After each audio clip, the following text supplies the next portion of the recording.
Como derrotados.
Grabados de videos son de exhibición.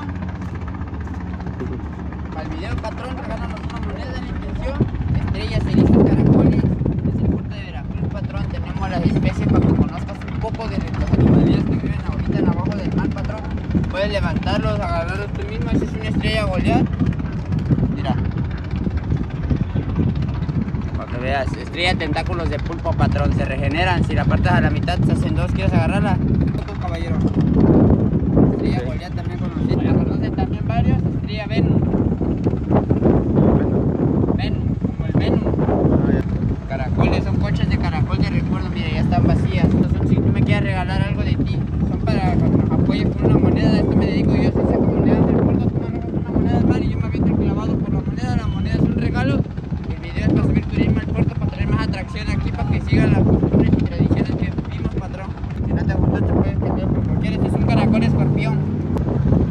Ay, tiene adentro el... Sí, está vivo, patrón. Original, para que veas que no, que venden en las plazas, no es hecho. Todo es natural, ¿viste? Ajá. Todo es buceado, carnal. Todo está totalmente vivo. Está vivo porque se lo agarra. Pero ahí está, patrón. Caracol escorpión, no sé si lo conocen. Con tu mano estíralo, no hace nada. Erizo punta de diamante, se varían en colores negro, café y vino. La hueva que concentra ese erizo sirve para el reproducir semen. Como diría que es para fortalecerlo y para que nacer un chamaco nuevo. Sí. Solito se... Este es mi vale, pero este anda medio flojo, no pide trabajar. Es un cangrejo ermitaño, pero no ha salido desde qué rato. Cambio de hábitat. El caracol cambia de caracol. ¿Qué es eso? Yo sé lo que me dedico para que nos ganemos una moneda para nunca recuperar que algo sale de ti.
Vámonos, vale, vámonos, vale.